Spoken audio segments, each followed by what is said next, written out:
It all started with a friendly wave, just a simple gesture, the kind you exchange every day without thinking, a sign of neighborly goodwill that makes a place feel like home.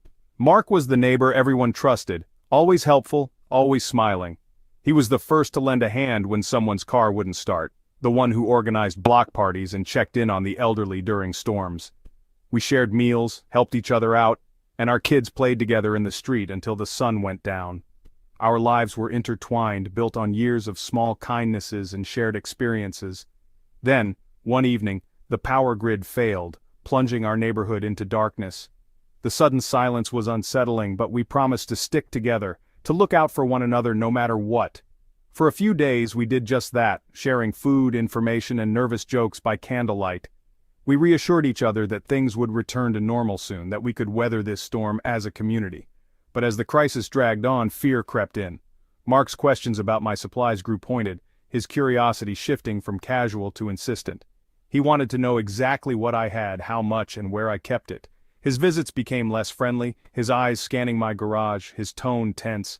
The easy camaraderie we once shared was replaced by suspicion and unease.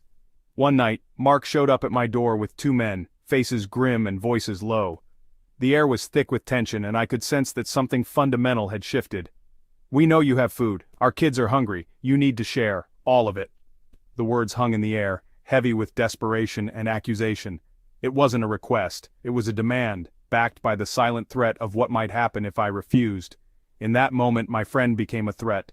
The man I'd trusted with my spare house key was now standing against me, driven by fear and need. Years of trust shattered instantly, the foundation of our friendship crumbled, replaced by suspicion and a sense of betrayal that cut deeper than any physical threat. The crisis had changed him, and our relationship, forever. The lines between friend and foe had blurred, and nothing would ever be the same. I realized the greatest danger wasn't strangers, but those who knew my routines and resources. The people closest to you know your strengths and your vulnerabilities. The lesson was harsh. Desperation can turn friends into predators. When survival is at stake, even the strongest bonds can be tested, and sometimes they break.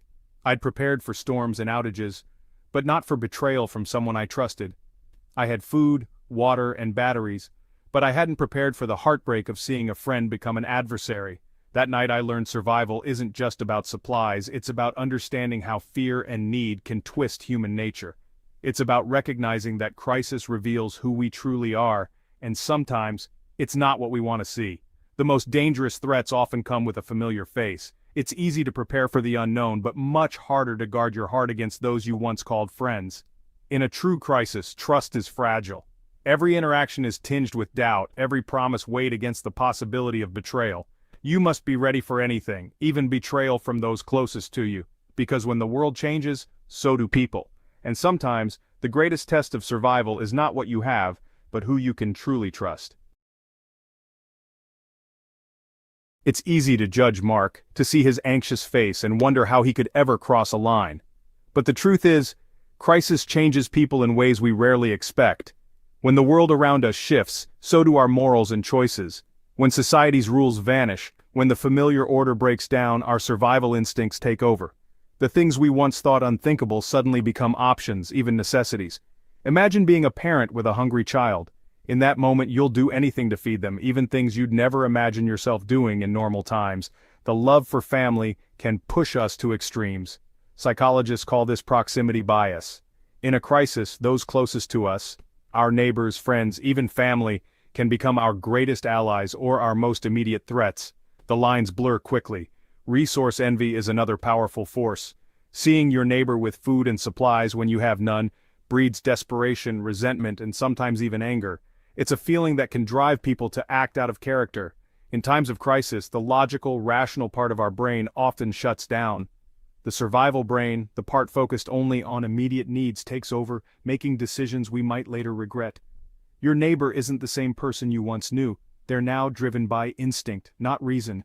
Fear and scarcity can transform even the kindest soul. Understanding this isn't about excusing bad behavior. It's about being prepared for it. Recognizing that anyone, under enough pressure, can change. Anyone can break bad if pushed far enough. The line between good and bad is thinner than we think, especially when survival is at stake. Don't treat everyone with suspicion, but be smart. Trust is important, but so is caution. Balance empathy with awareness. Recognize the pressures your neighbors face. Their stress, fear, and uncertainty are real, and they can influence their actions in unpredictable ways. Their desperation is real, and it can be dangerous. Desperate people are often unpredictable, and that unpredictability is a risk you must consider. By understanding these instincts, you can anticipate threats before they arise. Awareness is your first line of defense. Prepare yourself mentally for the reality that good people can do bad things. Accepting this truth is uncomfortable, but it's necessary for survival. Developing this mindset, being ready for the unexpected, is a crucial part of the survival mindset. It's not just about supplies, but about understanding human nature, including your own. Before a neighbor becomes a threat, they send signals. Watch for sudden changes in behavior, withdrawal, excessive friendliness, or probing questions about your supplies. Are they testing your boundaries with small requests? Showing up at odd hours? Are they gossiping, gathering information, or mapping out alliances? These are not random acts. They're signs of growing desperation. Keep a quiet log of these interactions. Patterns reveal intent. Spotting these early can give you the edge you need to stay safe. When you notice red flags in your neighborhood or among those around you, act quickly and decisively.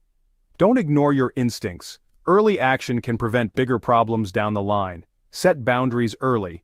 Be kind, but firm. Let people know where you stand from the start, and don't be afraid to say no when necessary. It's easier to relax a boundary later than to tighten it after things have gotten out of hand. Practice controlled generosity. If you choose to help, give only small one-time assistance. Never from your main supplies or anything you can't afford to lose. This shows goodwill without making you a target for repeated requests. Make it clear that resources are tight for everyone, not just you.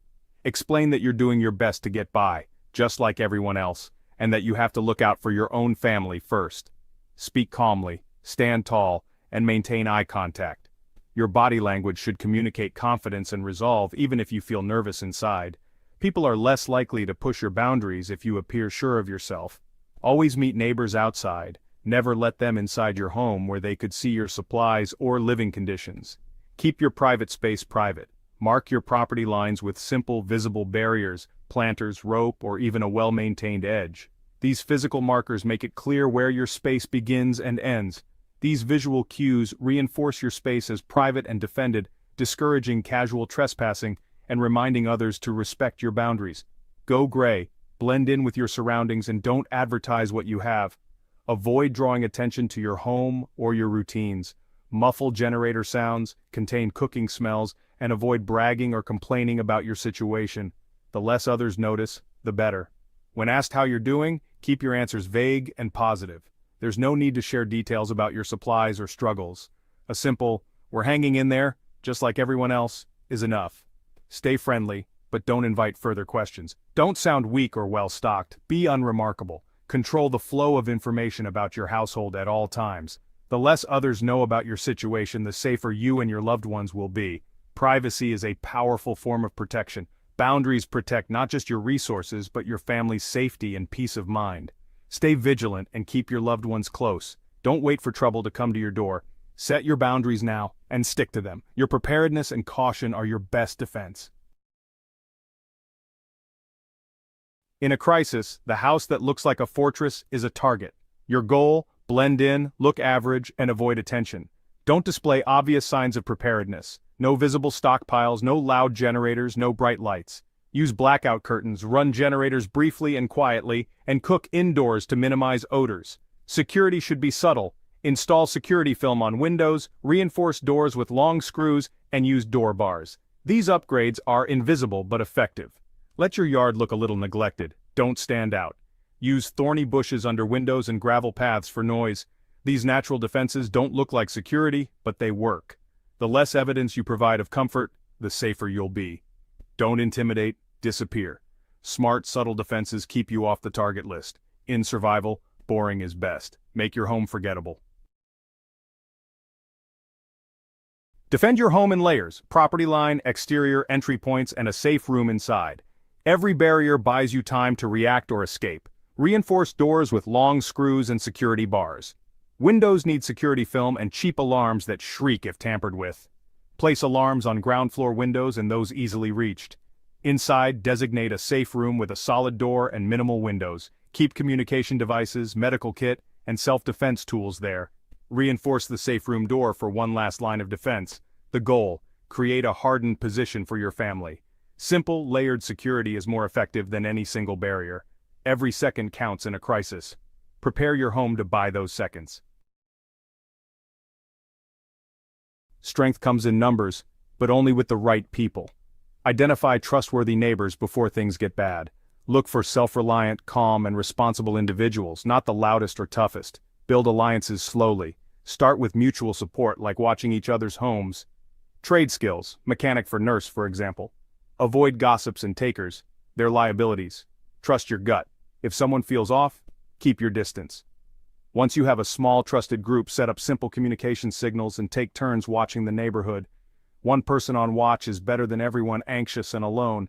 A strong alliance is your best defense. You become each other's eyes and ears. Collective security beats going solo. Choose your pack wisely. Together you're much harder to threaten. Sometimes all preparations fail and you face a direct threat. Know your local self-defense laws, what's reasonable and necessary force. The castle doctrine often allows you to defend your home, but only if the threat is real and immediate. Using force is a last resort. Mentally prepare for the consequences. The goal is to stop the threat, not to harm. If you can, retreat to your safe room, lock and barricade the door, and call for help. Announce loudly, "I am armed, do not come closer."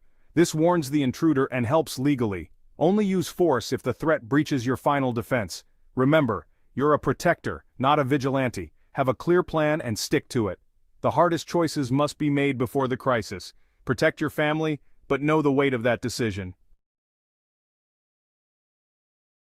Surviving a confrontation is just the beginning. Check your family for injuries and move to your safe room to regroup. Secure any breaches, doors, windows, immediately. Assume the threat may return, possibly with reinforcements. Contact your allies for extra vigilance. Stay on high alert in the hours after an attack. Change your routines. Never be predictable. Don't discuss the incident with untrusted neighbors. Stay quiet and aware. The emotional aftermath is real. Talk with your family and trusted allies. Acknowledge fear and anxiety. It's part of survival. Your resilience is your greatest weapon. Stay prepared, stay alert, and stay strong as a family. The storm may pass, but vigilance must remain. Survival is as much mental as physical.